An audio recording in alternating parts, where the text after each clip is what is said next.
ওকে, আসসালামু আলাইকুম সবাইকে। আজকে আমাদের ফেসবুক লাইভে সবাইকে ওয়েলকাম জানাচ্ছি। বরাবরের মতোই আমি আপনাদের সাথে আছি ডক্টর মোহাম্মদ আলামিন, আর আমার সাথে গেস্ট হিসাবে আছেন মোহাম্মদ রেজাউল করিম। আমি প্রথমেই আপনাদের সবাইকে আজকে আমরা যে বাংলাদেশের ঋণ খেলাপি কতটা ভয়ঙ্কর এবং টাকা কোথায় যায় এবং এর দায় কি, এ বিষয়ে আমরা আলোচনা করব। এবং আজকের লাইভে আমরা যেসব বিষয়ে আলোচনা করব, যে ব্যাংক কখন ঋণ খেলাপি কোনো ব্যক্তিকে ঘোষণা করেন এবং বাংলাদেশে আসলে ঋণ খেলাপির টাকার পরিমাণটা কত, এবং এটা কেন বাংলাদেশ ব্যাংক নিয়ন্ত্রণ করতে পারছে না, এর অর্থ কোথায় যাচ্ছে এবং প্রভাব কার উপর পড়ছে, এবং ব্যবসা যখন ব্যর্থ হয় তখন আসলে দায় কার, ব্যাংকের অথবা শেয়ার হোল্ডার, ডিপোজিটার নাকি কেউ। এইসব বিষয় নিয়ে আমরা আলোচনা করব। সেক্ষেত্রে আপনারা আমাদের সাথেই থাকুন।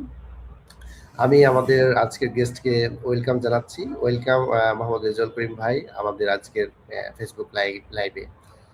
প্লিজ আপনি একটু আপনার পরিচয় দিয়ে শুরু করবেন। ধন্যবাদ আলামিন ভাই। আপনার আজকে যারা দর্শক দেখছেন এবং কি যারা দেখবেন তাদের সবাইকে শুভেচ্ছা। আজকের টপিকসটা আমি আলামিন ভাই, আপনি যেটা বললেন, আমি একটা মাল্টিন্যাশনাল অর্গানাইজেশনে ফিনটেক কোম্পানিতে আছি। আমি সিঙ্গাপুরে আছি এই মুহূর্তে। তো আজকের আপনার যে টপিকসটা খুবই ইন্টারেস্টিং, আমি খুবই আসলে এক্সাইটেড এই বিষয়টা নিয়ে কথা বলার জন্য। যদিও আমি সাবজেক্ট ম্যাটার এক্সপার্ট না আসলে, কিন্তু বিষয়টা নিয়ে অনেকের আগ্রহ আছে। আমরা চেষ্টা করব কিছু তথ্য নিয়ে আসতে। ওকে, থ্যাংক ইউ ভাই। আসলে আপনি তো জানেন যে আমাদের 12 তারিখে জাতীয় নির্বাচন। তার আগ দিয়ে আমরা প্রায় শুনি যে হচ্ছে যে আপনার ঋণ খেলাপি শব্দটা শুনি। আসলে সবাই আমরা জানি, তারপরে যদি আপনি একটু বলতেন যে ঋণ খেলাপি আসলে কি। ঋণ খেলাপি তো সাধারণত একদম সোজা কথায় যদি বলি, বড়োয়ার যারা আমাদের ব্যাংকের মূল কাজ হচ্ছে দুইটা। একটা হচ্ছে ডিপোজিট, যারা টাকা গ্রহণ করা, ডিপোজিট করা। আরেকটা হচ্ছে ওই টাকাটা হচ্ছে ঋণ দেয়া, কারণ ঋণ দেওয়ার মাধ্যমে ব্যাংক মূলত মুনাফা নিয়ে থাকে, মুনাফা অর্জন করে এবং ওটা থেকে ব্যাংক টিকে থাকে। তো যখনই বড়োয়ারা যখনই টাকা দিতে পারে না এই একটা নির্দিষ্ট সময়, তখনই ওটা ঋণ খেলাপি। যদিও এর ভেতরে আরো অনেক কিছু আছে।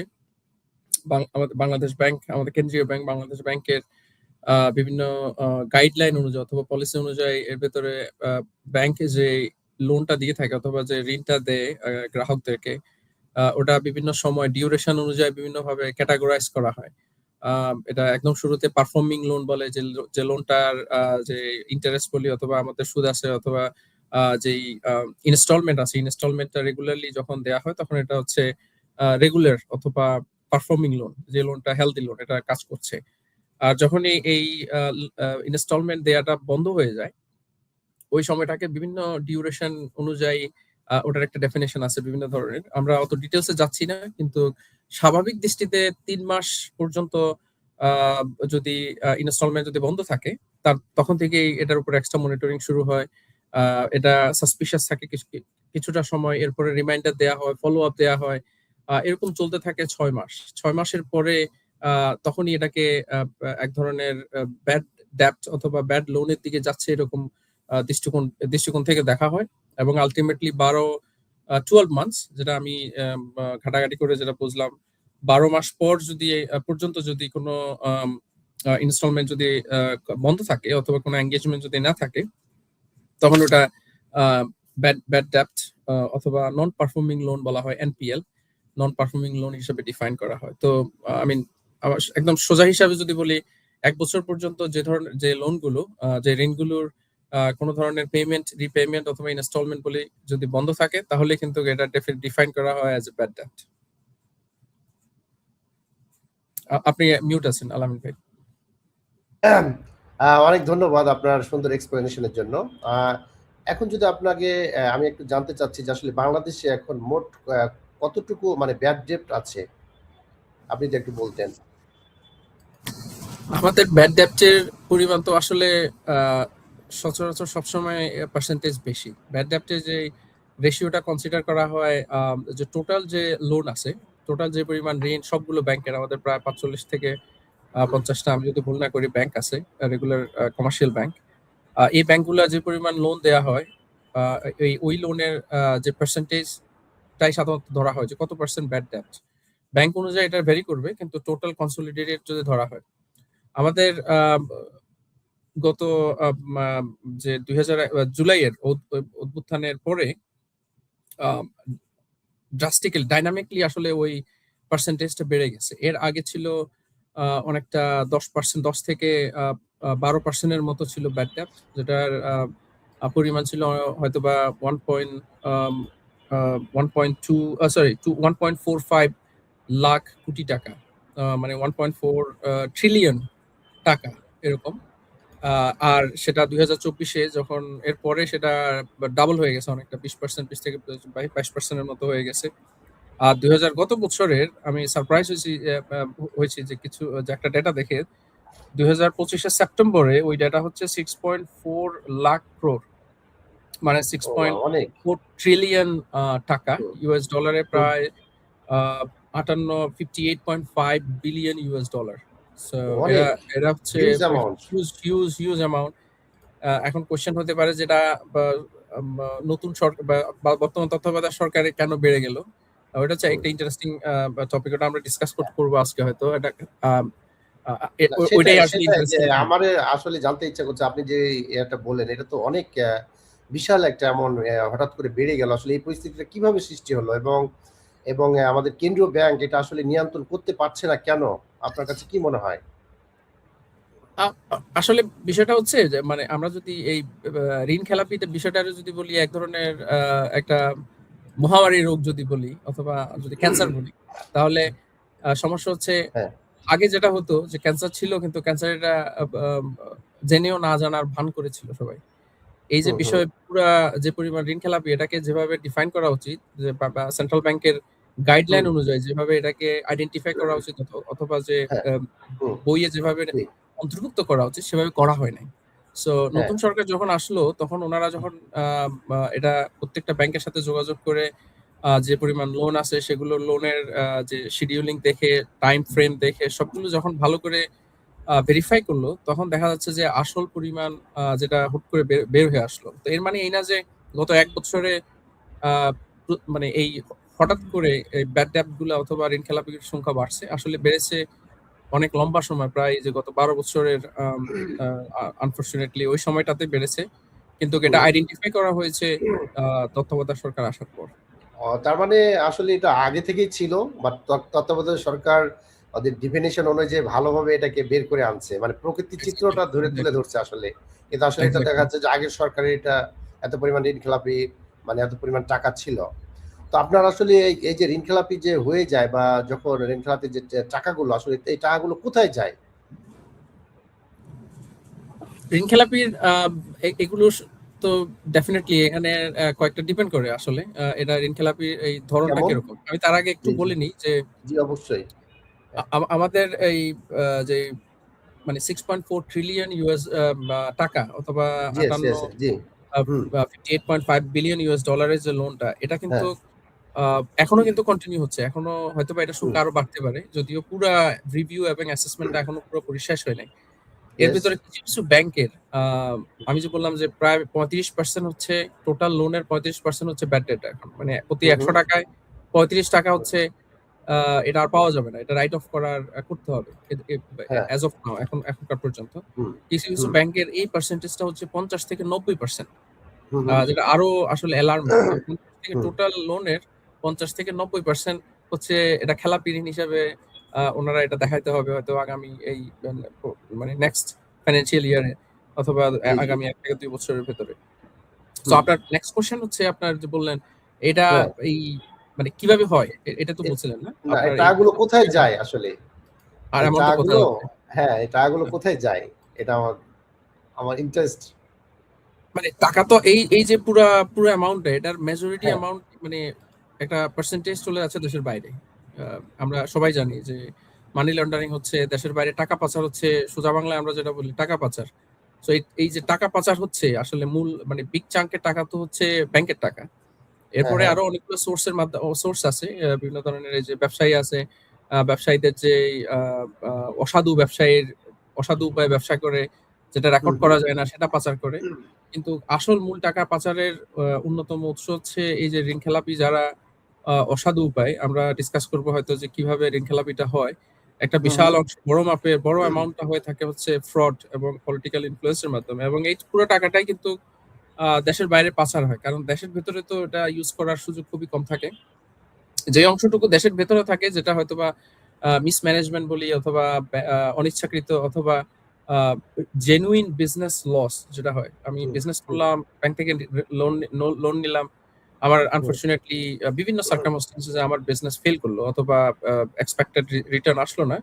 আমার লোন আমি দিতে পারলাম না একটা পর্যায়ে এবং কি সেটার একটা সিচুয়েশন। সেখানে ওই অ্যামাউন্ট গুলা সাধারণত ওটা তো আর দেশের বাইরে হয়তোবা ওরকম যাচ্ছে না।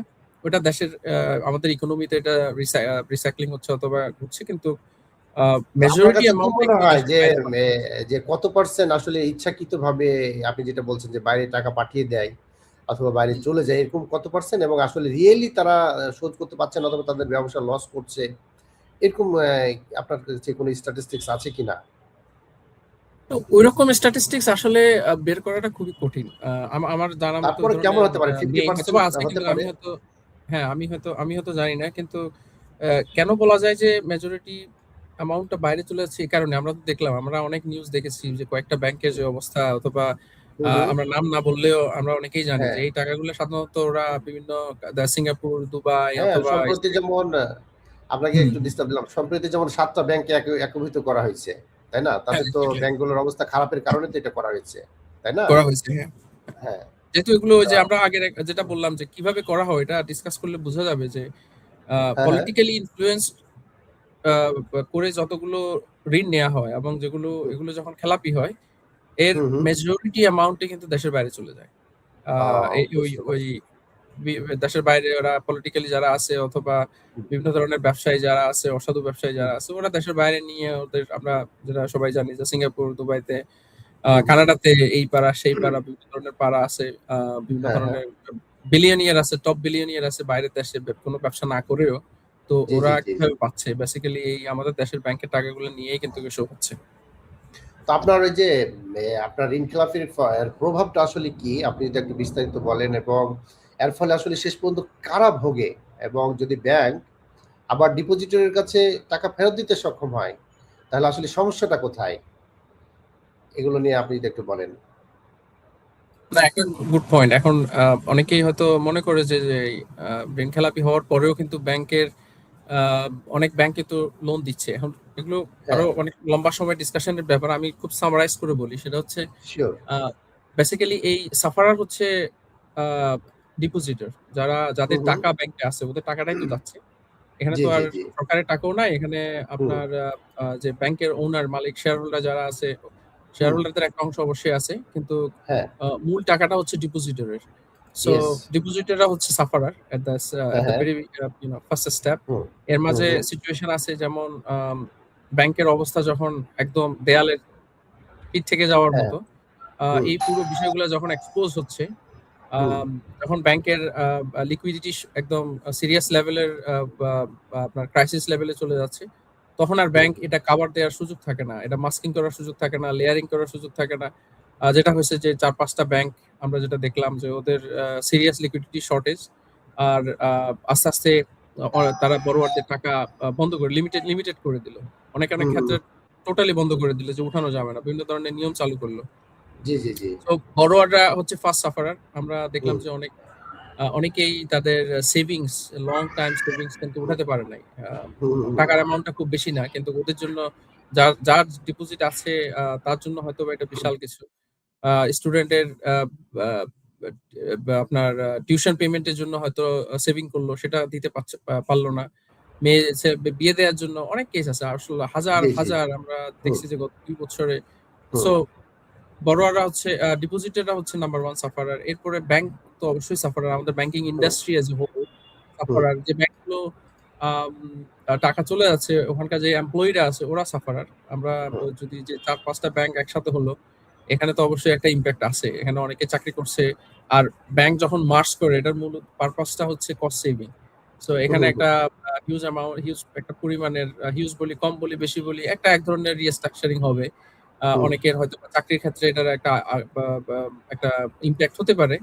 জি, আ আবার যদি অনেকে হয়তো থাকবে কিন্তু তাদের যে বেনিফিট আছে, বোনাস অনেকের বন্ধ হয়ে গেছে কিন্তু। অনেক ব্যাংক তাদের বোনাস বন্ধ করে দিল। কারণ জি, ব্যাংকের টাকাই তো না, আবার এমপ্লয়িদের সেলারি পেমেন্ট করতে তো হিমশিম খাচ্ছে। সো হুম, এমপ্লয়িরা সাফারার আর bank sufferer as a whole আমাদের কান্ট্রি সাফারার। আমাদের যেই হুম, হ্যাঁ, দেশের ইকোনমিক যেই মানে স্লো প্রগ্রেশন যেটা এখন হচ্ছে এই হুম, মুহূর্তে। তো এটা হচ্ছে আল্টিমেটলি পুরা দেশই এটার ইমপ্যাক্টটা ভোগ করছে। আর আরেকটা বিষয় হচ্ছে যে ট্রাস্ট। মানে ইয়েস, এটা কিন্তু একটা আ আ মিউচুয়াল হ্যাঁ, যে একসাথে জি, যেমন রেসিপ্রোকাল টাইপের। একসাথে একদিকে যেমন বড়োয়ার আ ডিপোজিটে টাকা উঠাতে পারছে না। এট দ্য সেম টাইম কিন্তু আ নতুন হুম, ডিপোজিটর যারা আছে ওরা কিন্তু কারো ওই ব্যাংকগুলোতে ডিপোজিট করবে না। সো আল্টিমেটলি ব্যাংকের লেন্ডিং যে পাওয়ারটা সেটা চলে যাচ্ছে। ব্যাংক কিন্তু মানে যে ঋণ দেয়ার যে সুযোগ সেটা করতে পারছে না। টাকা তো চলে গেছে। এখন যারা সত্যিকারের ঋণ নেয়ার মতো মানে ক্যাপেবল অথবা সত্যিকারের বিজনেস যারা করতে চাচ্ছে, ঋণ চাচ্ছে, হুম, ওরা কিন্তু হুম, ঋণ নিতে পারবে না। সো হুম। ওভারঅল আপনার এই আমাদের দেশের মানুষই হচ্ছে সাফারার। আর আপনি বললেন যে তাহলে আপনার যদি আমি যেটা জানতে চাচ্ছি আরেকটা প্রশ্ন যে যদি ব্যাংক আবার ডিপোজিটরদের কাছে টাকা ফেরত দিতে যদি সক্ষম হয় তাহলে তাহলে কেন সমস্যা কিভাবে কোথায়? হচ্ছে? হ্যাঁ, আমি না এটা হ্যাঁ, আরেকটু জানতে চাচ্ছিলাম। এটা হচ্ছে এখন ডিপেন্ড করে কোন স্টেজে আছে। এখন হ্যাঁ, হ্যাঁ, প্রাথমিক স্টেজে একটা স্টেজ পর্যন্ত ব্যাংকের যে পরিমাণ আপনার ডিপোজিট আসছে ওই পরিমাণ কিন্তু আ আ ডিপোজিটাররা কিন্তু টাকা উইথড্র করছে না। কিছু সবসময় এজ এ একটা পার্সেন্টেজ কিন্তু সবসময় থাকছে। সো বড় একদিক থেকে ডিপোজিট আসছে, অন্যদিক থেকে ব্যাংক নতুন ডিপোজিট দিয়ে যারা উইথড্র করতে যাচ্ছে তাদেরকে একটা রিসাইক্লিং করে মোটামুটি সাস্টেইন করে। এখন ওই সাস্টেইন এ আমাদের কাছে মনে হচ্ছে যে আমি তো আমার টাকা পাচ্ছি। ব্যাংকের 30% অথবা 20% ২ বছর আগে ছিল এটা আপনার ফর এন এক্সাম্পল ছিল 20%। এখন 20% যখন ছিল সবগুলা ব্যাংক খুবই অ্যাক্টিভ। ওরা আ বা ডিপোজিট যে যখন যা চাচ্ছে উইথড্র করতে চাচ্ছে তাকে আ ব মানে টাকা উইথড্র করতে দিচ্ছে। এখন প্রবলেমটা কি ছিল? প্রবলেম হচ্ছে যে অ্যাকচুয়াল যে গ্যাপটা তো কিন্তু আছে। ব্যাংকের লিকুইডিটি শর্টেজ আছে। আর লিকুইডিটি শর্টেজ থাকার কারণে এই যে পুরো সাইকেলের আ যে আ আ যে ইকোনমিক যে ইমপ্যাক্টটা হচ্ছে, এটার কারণে আপনার আ টাকার ভ্যালুটা কমে যাচ্ছে বেসিক্যালি। এখানে ইন্টারেস্ট রেট হয়তোবা আ আপনার বাড়ায় দিতে হচ্ছে।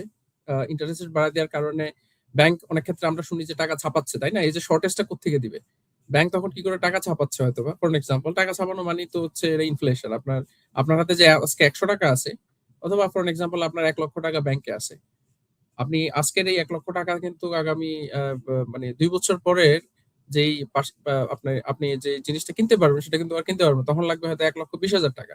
সো আপনার টাকার ভ্যালু কিন্তু কমে যাচ্ছে। আমাদের টাকার ভ্যালু কমে যাচ্ছে। সো এটা ইনডাইরেক্টলি যদিও আ এই ধরনের সিচুয়েশন এ যদিও আমি আমার টাকাটা পাচ্ছি হয়তোবা কিন্তু অ্যাজ এ হোল এই টাকার ভ্যালুটা কমে যাচ্ছে। কারণ হলো আল্টিমেটলি ইদার ব্যাংক এটা অন্যান্য পলিসির মাধ্যমে ব্যাংক এই সাস্টেইন টা করার জন্যে ব্যাংক এখানে হয়তোবা আপনার আ আ এডিশনাল টাকা আনতে হচ্ছে। অনেকবার টাকা ছাপানো হয়েছে।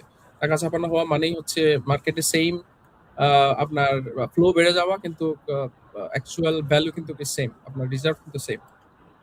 সো ওকে তাহলে আপনার জি, ইট ডাজন্ট ম্যাটার। বলুন। স্টিল আমরা তারপরেও কিন্তু আমরা ইমপ্যাক্টেড। হ্যাঁ।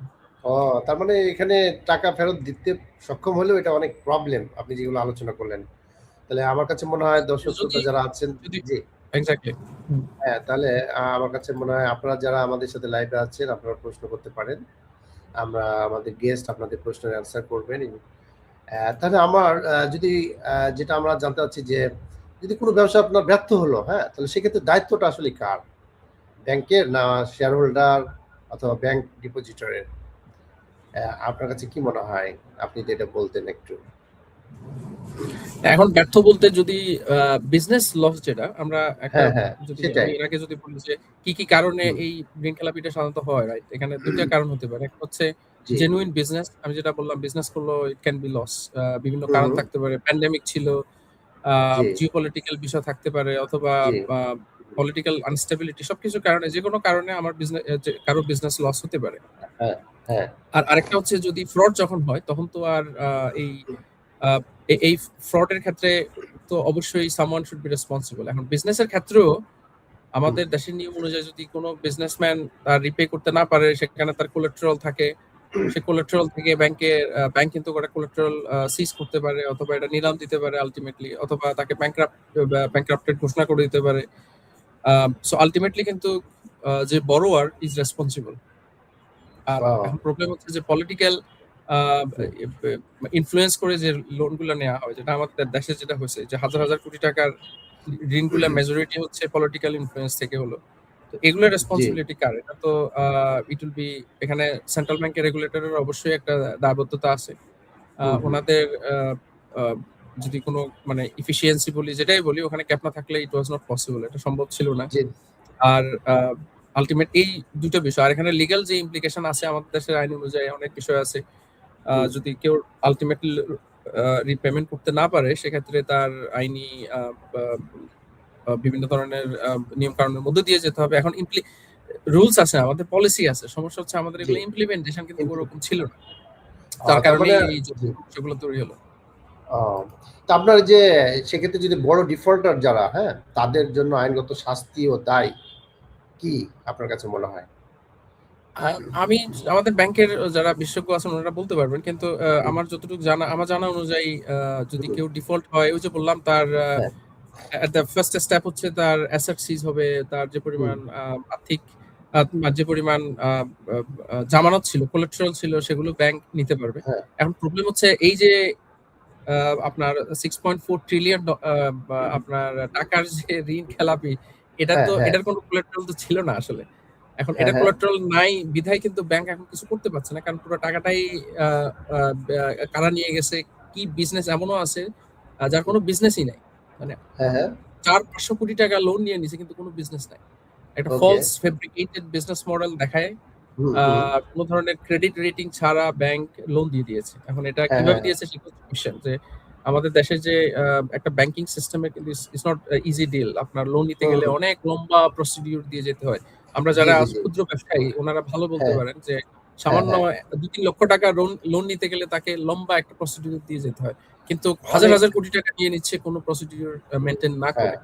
তো হুম প্রবলেমটা হচ্ছে আসলে ওই ধরনের যারা মানে ফলস বলি, অথবা এই যে মাফিয়া যেটা বলি, অথবা ক্রিমিনাল জি জি বলা জি যায়, জি হ্যাঁ হ্যাঁ ওদের আসলে মূল ইয়াটা। তো আপনার যে এই যে আপনি যেটা বলছিলেন যে বাংলাদেশ যে 6.4 অথবা 6.4 ট্রিলিয়ন টাকার যে ক্ষতি, এই ক্ষতিটা আসলে কিভাবে মোকাবেলা করতে পারবে এবং এর সমাধান কি হতে পারে? আপনি যদি একটু এটা নিয়ে একটু আলোচনা করেন। কারণ এটা তো বিশাল অ্যামাউন্ট অফ টাকা, মানি, তাই না? আর বাংলাদেশের ইকোনমি কিন্তু অত হিউজ না। সেক্ষেত্রে এটা হ্যাঁ, হ্যাঁ। কিভাবে বাংলাদেশ এটা মোকাবিলা করবে? আপনার কি মনে হয়?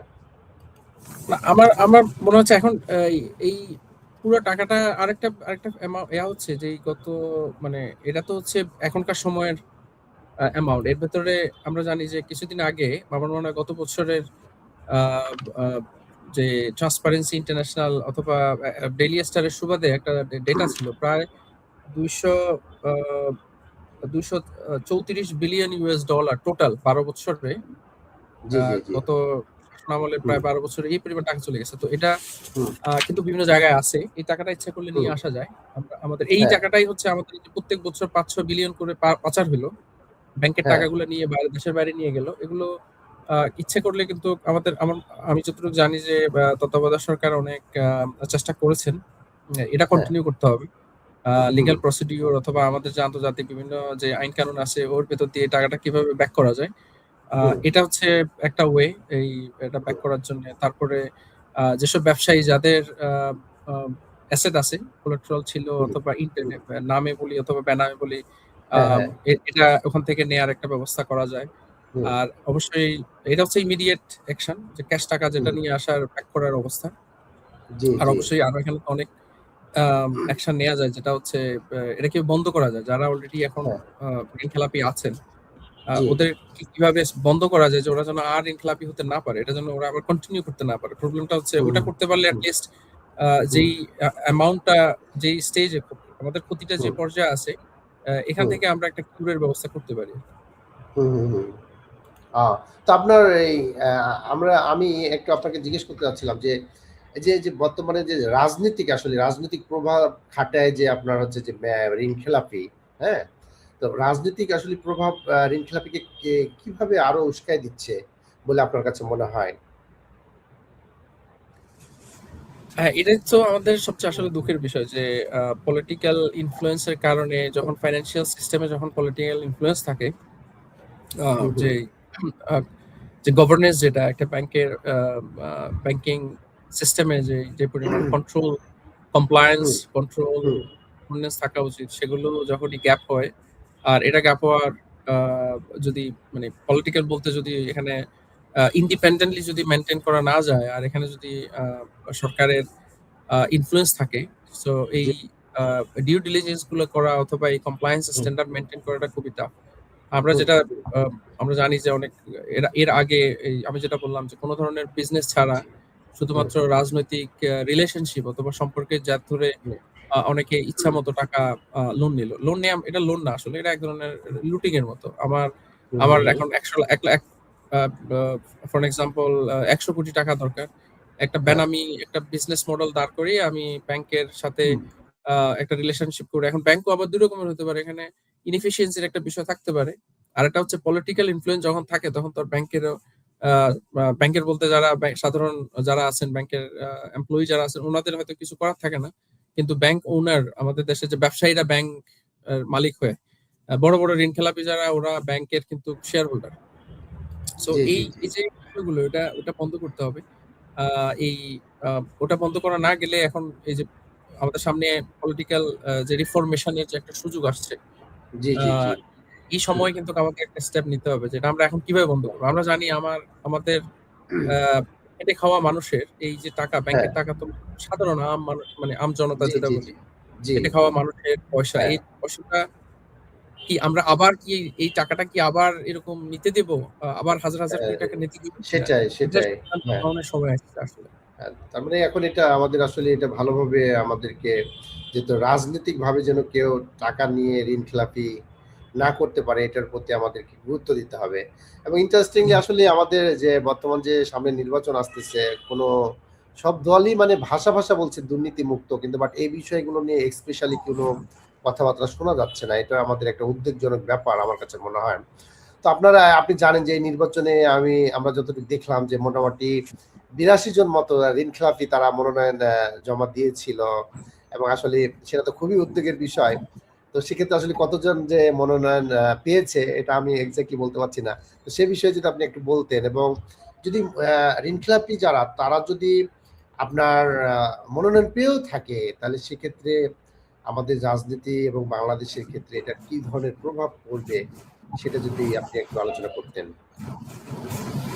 না, অবশ্যই এখানে আমি যতটুকু জানলাম যে প্রায় 45 জনের মতো দে ওরা পাস্ট, ওরা ওরা হ্যাঁ। পাস মানে অলরেডি ও, আপনার তার মানে majority। ৪৫ জন ঋণখেলাপি অলরেডি তারা মনোনয়ন পেয়ে গেছে। হ্যাঁ, আমি যতটুকু নিউজে যদি ভুল না করি আর কি, বিশাল একটা ভয়ংকর হয়তো আশা পরিস্থিতি করি আমার কাছে মনে ভুল হচ্ছে। হচ্ছে না। হ্যাঁ, হ্যাঁ, এখন ওনারা মনে হচ্ছে যে কোনো ভাবে ওনারা পার পেয়ে গেলেন, আইনের জি, ফাঁকফোকর বলি অথবা জেনুইনলি যদি বলি, হয়তোবা ওনারা হুম, ঋণ খেলাপির কিছু, হয়তোবা ওনারা যে টার্মস কন্ডিশন ছিল হ্যাঁ, আমাদের সেন্ট্রাল ব্যাংকের পক্ষ হুম, থেকে অথবা ব্যাংকগুলোর পক্ষ থেকে, ওটাও তো ফুলফিল করেছেন। হুম, হুম, কিন্তু হুম, এটা খুবই অ্যালার্মিং আসলে। আমার আমার হুম, আমার পার্সোনালি আই থিংক এটা খুবই অ্যালার্মিং। কারণ হচ্ছে হ্যাঁ, আহ, এমনও অনেক আছে যে একটা সার্কুলেশন, সেন্ট্রাল ব্যাংক সার্কুলেশন করতে হচ্ছে যে এক 1 পয়েন্ট, মানে সাধারণত 2% যদি দেয়া যায়, তাহলে সেটা জি, জি, জি, হ্যাঁ, ক্লাসিফাই করার, সাধারণত ঋণের হ্যাঁ, ক্ষেত্রে যদি একটা পর্যায়ে যদি 2% ঋণ পরিশোধ করতে পারে আমার টোটাল ঋণ হুম, যে যতটা আছে, তাহলে হ্যাঁ, গভর্নমেন্ট একটা সুযোগ দেয়। এটা হচ্ছে হ্যাঁ, মানে তাকে একটা সুযোগ দেয়া, সবাই চায় সুযোগ দেয় আসলে। হুম, এটা হুম, হুম, সুযোগ দেয়াটাই স্বাভাবিক, যাতে হ্যাঁ, তার বিজনেসটা আবার দাঁড় করাতে পারে এবং ব্যাংক এই লোনটা ব্যাক করার একটা সুযোগ থাকে ভবিষ্যতে। সো এখন জি, যেটা হলো যে আমি শুনলাম যে আমি জানি না কতটুকু সত্যি এটা, কিছু কিছু ঋণ খেলাপির জন্য এটা 0.5% করে দেয়া হলো শুধুমাত্র এই অনলি, নির্বাচনী সময়টা পার হওয়ার জন্য। তো খুবই, 0.5% মানে হচ্ছে পুরা লোনের খুবই কম। 0.5% দিলে তাকে ঋণ খেলাপি হিসাবে ঘোষণা দেওয়া হবে না। মানে তার চিন্তা তার করা এই যায়। যে তার যে টাইটেল দেয়া হলো ঋণ খেলাপি, যেটার হ্যাঁ, জন্য সে নির্বাচন করতে পারছে না, হুম, এটা হুম, 0.5% করে দিল, সে এখন নির্বাচন করতে পারবে।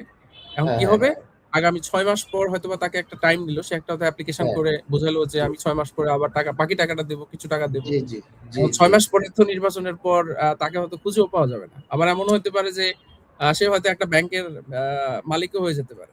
এখন সে ওহো! ব্যাংকের খুবই মালিক হলে হতাশাজনক। টাকা দিবে না, আর টাকা যেটা নিছিল ওটা আরো কয়েক গুণ করার চেষ্টা করবে, এটা আমরা সবাই স্বাভাবিকভাবে বুঝতে পারি। তো এই যে সবার জি। চোখের সামনেই হচ্ছে এগুলো আসলে হুম, হুম, হুম। ডাকাতিগুলো। এটা খুবই হতাশাজনক। তার মানে আপনার যেটা বোঝা গেল যেটা খুবই হতাশাজনক। আসলে এগুলো থেকে না বের হলে বাংলাদেশের ইকোনমি কখনোই ভালো পথে যাবে না এবং মানুষের যে আস্থা, বিশ্বাস, কারণ বাংলাদেশে আমরা যে ১ম লাইভে বলেছিলাম যে ক্যাশলেস বাংলাদেশ আসলে কেন দরকার? কারণ এটার জন্য মানুষ কিন্তু তখন আর ব্যাংকে টাকা রাখতে চাচ্ছে না। তাই না? কারণ হচ্ছে যে হ্যাঁ, একদম ঠিক। আপনি যখন দেখতেছেন যে ব্যাংকে রাখলে ব্যাংকগুলো একদম বন্ধ হয়ে যাচ্ছে।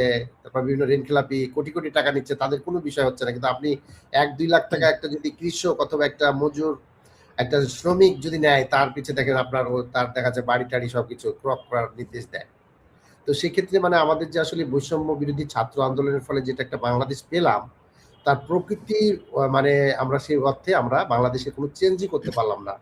বা যারা বর্তমানে তত্ত্বাবধায়ক সরকার ছিল বা আছেন, তারাও কিন্তু কিছু করতে পারেনি। এটা আমাদের জন্য খুবই মানে দুর্ভাগ্যের বিষয় আমি মনে করি।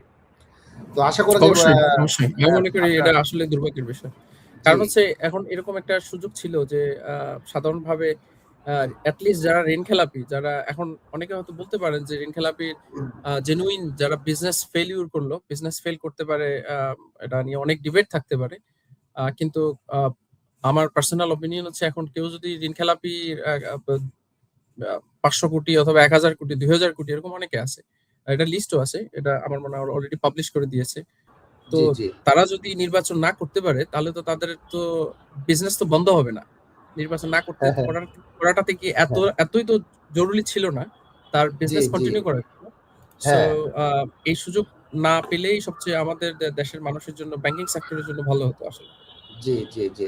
থ্যাংক ইউ রেজাল ভাই, অনেক সুন্দর। কিন্তু তারপরে আমি মনে করি যে এগুলো নিয়ে আলোচনা করতে হবে। কারণ আলোচনা করলে মানুষ সচেতন হবে বা বাংলাদেশ সরকার সেখান থেকে বিভিন্ন দিক নির্দেশনা পাবে। এবং স্পেশালি আপনার মতো অভিজ্ঞ পার্সনের কাছ থেকে আমার কাছে মনে হয় বাংলাদেশের সরকারের উচিত হচ্ছে যে এইসব বিষয়ে দ্রুত পদক্ষেপ নেওয়া। তো আপনার তো অনেক মানে ওয়ার্লড ওয়াইড এইসব বিষয়ে ব্যাংকিং এর অভিজ্ঞতা আপনার আছে। তো সেক্ষেত্রে আসলে অন্য দেশগুলো এই যে ঋণখেলাপির এই বিষয়টাকে কিভাবে আসলে নিয়ন্ত্রণ করে? আপনার অভিজ্ঞতার আলোকে যদি আপনি আলোচনা করেন। আ না আসলে আমি তো I'm not a banker. আমি হুম, আপনার হ্যাঁ, আপনার কমপ্লিমেন্টের জন্য ধন্যবাদ। কিন্তু আসলে আমি হুম, হচ্ছি ফিনটেক ব্যাকগ্রাউন্ডের। কিন্তু না, ব্যাংকগুলোর সাথে আমাদের ডিল করার সুযোগ জি, হয়। এক্ষেত্রে হ্যাঁ, আবার অন্যান্য দেশের হুম, বিভিন্ন দেশের যে ব্যাংকগুলোর যে যে স্ট্যান্ডার্ড যে কিভাবে মেইনটেইন করা হচ্ছে সেটা দেখার সুযোগ হয়েছে। তো সেই এক্সপেরিয়েন্স অনুযায়ী যেমন আমরা শুরুতে যেটা বললাম, আমাদের ব্যাংক এনপিএল এর পার্সেন্টেজ হচ্ছে ৩০ থেকে ৩৫% নন পারফর্মিং লোনের। হ্যাঁ, এখন হ্যাঁ, যদি দেখি আশেপাশের দেশগুলোর পার্সেন্টেজ কত, যেমন ইন্ডিয়াতে যদি আমি ভুল না করি ২-৩%, মাত্র মাত্র ২-৩% হচ্ছে নন পারফর্মিং লোন। আবার নেপাল চিন্তা যেটা করা যায়। খুবই ছোট দেশ, হুম, আমরা মনে করি আমাদের চেয়ে ইকোনমি স্মল হুম, স্কেল ইকোনমি, কিন্তু হ্যাঁ, ওদেরও নন পারফর্মিং লোন ৫-৬% এরকম, ৫-৭ প্রবাবলি। হুম, হুম, শ্রীলঙ্কা যা কিছুদিন আগে যারা অলমোস্ট মানে হ্যাঁ, রান আউট অফ হ্যাঁ, আপনার রিজার্ভ, হ্যাঁ, হ্যাঁ, ওদেরও নন পারফর্মিং লোন হচ্ছে ১০-১২%। সো চিন্তা আমাদের করা যায়। অবস্থা হচ্ছে পুরা হুম, এশিয়াতে আমরা হচ্ছে হ্যাঁ, ওর্স আ নন হ্যাঁ, পারফর্মিং লোনে। সো এই এখন আমরা উন্নত দেশগুলোর সাথে তো পরের কম্পেয়ার হিসাব। হুম, আমরা হুম, হুম। আসলে আমাদের যে সবচেয়ে আমাদের বড় এটা প্রতিবেশী এটা দেশের টেস্ট করা জি, জি, সরি যে আমাদের বলেন। প্রতিবেশী যে দেশের চাইতে অনেক, অনেক বেশি আমাদের ঋণখেলাপির সংখ্যা। হ্যাঁ, হুম, অনেক বেশি। আমি মানে I am pretty sure that আমরা হুম, এশিয়ার ভিতরে we are the number হুম, হুম। আপনার হাইয়েস্ট নন পারফর্মিং লোন। এটা হয়তো কম বেশি ছিল বিভিন্ন সময় এবং এটা হ্যাঁ, পরিবর্তন হবে ইনশাআল্লাহ। আমরা খুবই আশাবাদী। হুম, আমাদের নতুন সময় আসছে। এই ব্যাংকিং সেক্টর রিফর্ম হুম, অনেক হয়েছে হুম, বর্তমানে গত ২ হ্যাঁ, বছরে। এটা হ্যাঁ, আরো হবে এবং এটা হলে এই হ্যাঁ, পার্সেন্টেজ ড্রপ করা it's not a big deal.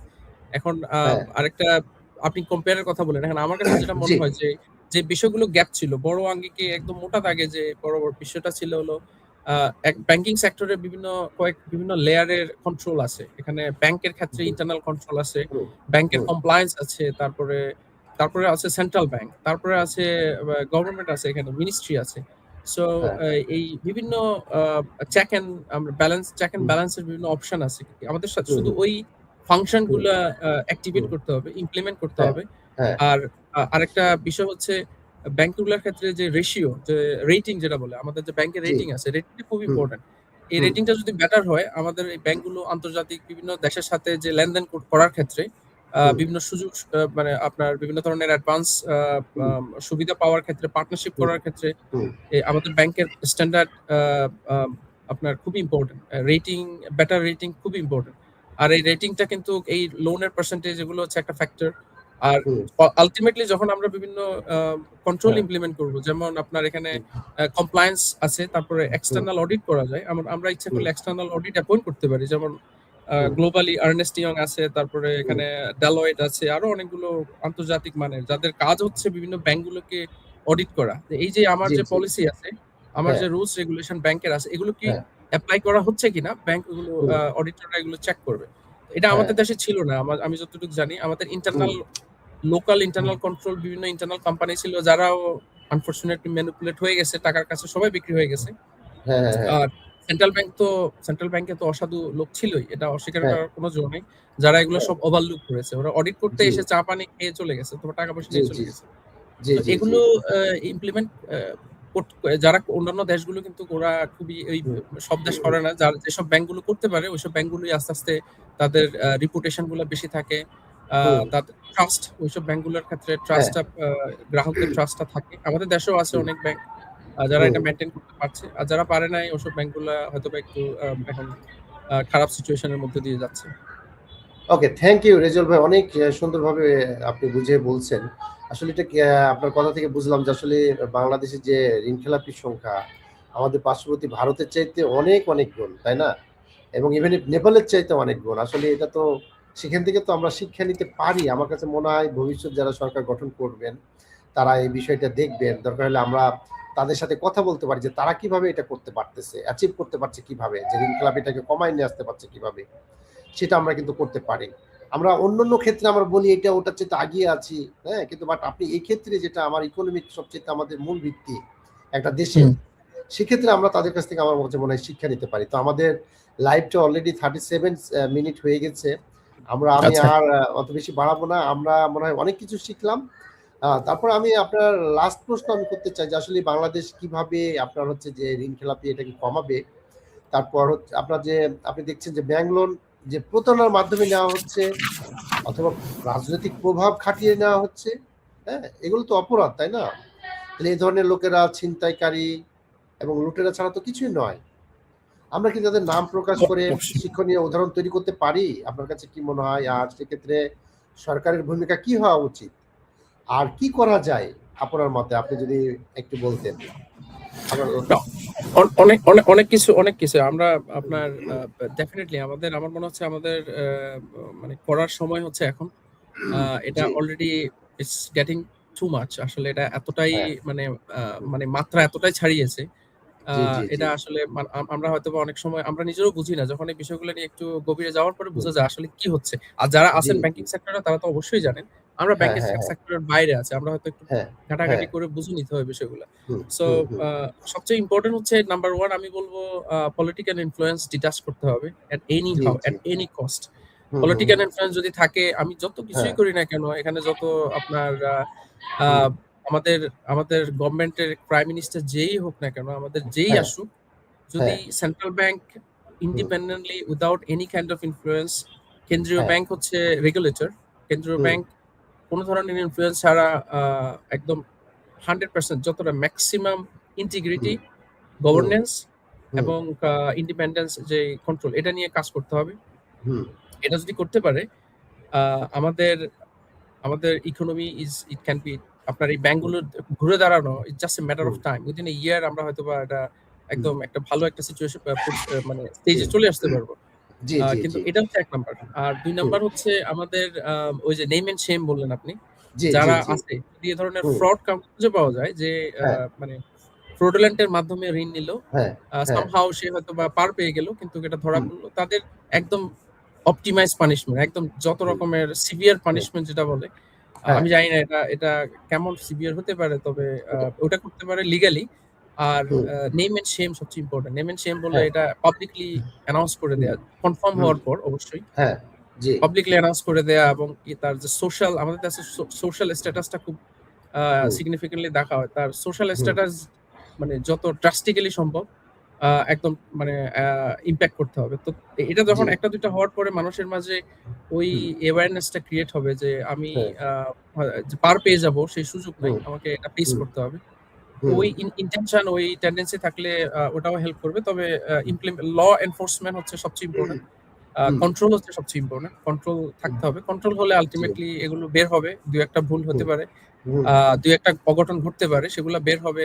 এটা হুম, রিমিডিয়েশন হবে, হুম, ইমপ্রুভমেন্ট হবে। কিন্তু আ জি, ওই কন্ট্রোলটা থাকতে হবে independently without any kind of political influence. Political influence ও, আসলেই কিন্তু সব ব্রেক আর কোন কিছুই আসলে ইমপ্লিমেন্ট করা সম্ভব হয় না। জি, জি, জি, জি। আমার মনে হয় থ্যাংক এটাই ইউ হচ্ছে রেজাল ভাই। একটা বড় থ্যাংক ইউ। আরো অনেক আপনার কিছু তো অবশ্যই হবে। জি, জি, আরো সিউর। অনেক কিছু থাকতে পারে।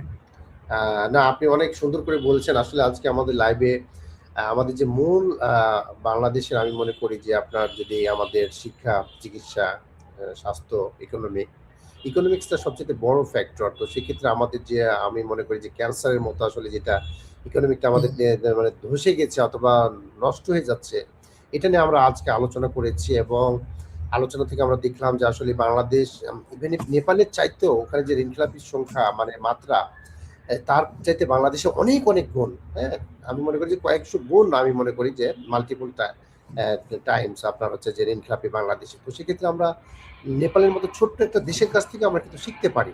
হ্যাঁ? আর আমরা আমাদের যেটা আমরা যদি রাজনৈতিক সদিচ্ছা যদি থাকে, আপনি যদি রাজনৈতিক লেজুর ভিত্তি যদি আপনি এপ্লাই না করেন হচ্ছে ব্যাংকে, সেক্ষেত্রে কেউ লোন করে আপনার বিজনেস করে আপনি ঋণখেলাপি হওয়ার আসলে সুযোগ নাই। আপনার দেখা যাচ্ছে ঋণখেলাপি ব্যক্তি কিন্তু আপনি ঠিকই আপনি বিএমডব্লিউ নিয়ে ঘুরতেছেন, হ্যাঁ? অনেক হুম, কিছু হুম। করছেন। বিদেশে আপনার বিবি বাচ্চাকে রেখে আসতেছেন, হ্যাঁ? বেগম পাড়ায়। Exactly, exactly. তাহলে আপনি কিভাবে এমনকি এটা হাউ ইটস পসিবল? এবং পসিবল রিসেন্ট না। যেটা আপনি উদাহরণ দিলেন আপনি হ্যাঁ। রেজল ভাই যে দেখা যাচ্ছে ৪৫ জন অলরেডি ঋণখেলাপি মাত্র 0.5% টাকা দিয়ে সে আপনার মনোনয়ন পেয়ে গেছে। তার মানে কি সে যখন রাজনীতি তার দল যদি ক্ষমতা আসে, তাহলে সে কি আদৌ বাদবাকি টাকাটা শোধ করবে কিনা বা করার সে মানসিকতা এরকম থাকবে কিনা এটা একটা প্রশ্ন থেকেই যায়। হুম, হুম। তো তার মানে এক্সাক্টলি। আমাদের যে সিস্টেম এই সিস্টেম আমার কাছে মনে হয় চেঞ্জ করতে হবে। আমরা খালি বলি যে বাংলাদেশ খুবই একটা মানে অ্যাডভান্স ডেভেলপ বাংলাদেশ কিন্তু আপনার ইকোনমিক যদি স্টেবল না থাকে আপনি ডেভেলপ কিভাবে করবেন আর ইকোনমিক স্টেবল না থাকার ফলে আমাদের সমাজে ছিনতাই ডাকাতি চুরি রাহাজানি এগুলো চলতেই থাকে হ্যাঁ কারণ মানুষ টাকার জন্য আর একটা বিষয় যেটা আমরা আলোচনা থেকে আমরা এটা ইয়া করলাম যে দেখেন আপনার আপনি গরিব মানুষ একজন কৃষক অথবা একজন আপনার হচ্ছে যে দিনমজুর অথবা রিক্সাওয়ালা তার খুবই খুবই দরকার অ্যাকচুয়ালি টাকার জন্য মনে করেন সাপোজ তার বাড়ি করার জন্য অথবা একটা কৃষকের জমিতে ধান লাগানোর জন্য টাকা লাগতে পারে শ্রমিকের টাকা দেওয়ার জন্য ১-২ লাখ টাকা আপনি লোন করতে গিয়ে আপনার হাজার হাজার মানে কাগজ খরচ করে তারপরে একটা সিগনেচার দিয়ে তারপর টাকা তারপরে যদি টাকা কোনো রকম না দিতে পারে তার ২ দিনের ভিতরে আইন কিন্তু অ্যাপ্লাই হয়ে যায় হুম, কিন্তু হুম। আপনি বিলিয়ন বিলিয়ন ডলার নিচ্ছেন হ্যাঁ যেটা আমরা আলোচনা করলাম যে 6 পয়েন্ট আপনার আজকে আমরা দেখলাম যে 6.8 ট্রিলিয়ন মানে বাংলাদেশি টাকা আমাদের ঋণ খেলাপি পরিমাণ হচ্ছে 6.8 এটা কিন্তু his amount of money yes. চিন্তা করা যায় কারণ এত পরিমাণ টাকা আমরা ঋণ খেলাপির টাকার পরিমাণ তাহলে এটা একদিনে তো হয়নি আমাদের বিগত না, না অবশ্যই না। এটা আস্তে, আস্তে, আস্তে, আস্তে এই যে পনেরো ক্ষতটা বিশ আস্তে, বছর আস্তে, ধরে আস্তে, আস্তে জি এখন ক্যান্সার আকারের রূপ নিল আরকি। জি আর আরেকটা ১৫-২০ বছর ধরে হয়েছে আরেকটা জি দুর্ভাগ্যের জি বিষয় হচ্ছে আমি লাস্ট একটা নোট বলি সেটা হচ্ছে আমাদের এই যে সামনে এখন শিওর যে নির্বাচনের সময় আসছে জি একটা মানে খুবই ইন্টারেস্টিং যে হ্যাঁ যাদের টাকা নেয়া হচ্ছে হ্যাঁ আমাদের হাজার, হাজার লক্ষ, লক্ষ কোটি, কোটি গ্রাহকের ব্যাংকে রাখা হুম, টাকা বা হুম, নিয়েছে যারা আ হুম, এগেইন যারা জেনুইন বিজনেস নিচ্ছে তাদের কথা আলাদা। কিন্তু যারা হ্যাঁ ফ্রডুলেন্ট করে হুম, হুম, পারপাসলি হুম, নো হ্যাঁ বিজনেস টাকা হুম, নিয়েছে আ হ্যাঁ তারা কিন্তু অনেকেই এখানে নির্বাচন করবে এবং এই হ্যাঁ সাধারণ মানুষেরাই কিন্তু আবার ভোট এসব দিবে ঋণ খেলাপিদেরকে ভোটে দিয়ে আ সংসদে পাঠাবে আবার বড় একটা অ্যামাউন্টে চুরি করার জন্য। সো এই যে জি জি জি সাইকেলটা এটা আসলে খুবই দুর্ভাগ্যজনক। না, এই আমরাই সাইকেলটাকে আমরাই ভাঙতে হবে কিন্তু। পাঠাচ্ছি। হুম, আমরাই রেসপন্সিবল আসলে। হ্যাঁ এই সাইকেলটাকে আমাদেরই ভাঙতে হবে কারণ আপনাকে আপনি যদি একইভাবে বারবার একই কাজ করেন আর বারবার ভিন্ন ভিন্ন ফলাফল আশা করেন এটা বোকামি ছাড়া আসলে কিছুই না তো আমি মনে করি আমাদের আলোচনা থেকে অনেক কিছু শিখলাম আমরা এবং আমাদের দর্শকরা শিখেছেন। তো আজকে লাইভটা আর বেশি বাড়াবো না। আ আ আপনাদের যদি কারো প্রশ্ন থাকে আপনারা কমেন্টে জানাবেন। আমাদের রেজাউল ভাই আছেন উনি অ্যানসার দিবেন। আর চেষ্টা ভবিষ্যতে করব। আমাদের নেক্সট এপিসোডে দেখা হবে। নেক্সট লাইভে দেখা হবে আশা করা যায়। সো আপনাদের মতামত, কমেন্ট আমরা আশা করছি। তো আপনারা সবাই ভালো থাকবেন। আজকের মতো এখানে আমরা শেষ করছি। আসসালামু আলাইকুম। আসসালামু মিজান ভাই, আপনি আলাইকুম। যদি থ্যাংক লাস্টে ইউ। কিছু বলতে চান, না, আপনার last thank you. Okay, okay. I so think thank you সবাইকে আমরা আমাদের সাথে again থাকার এটা জন্য। হচ্ছে কনভারসেশন। জি, জি, জি। এটা কনভারসেশন। Thank you everyone. জি, থ্যাংক ইউ। জি, আসসালামু আলাইকুম।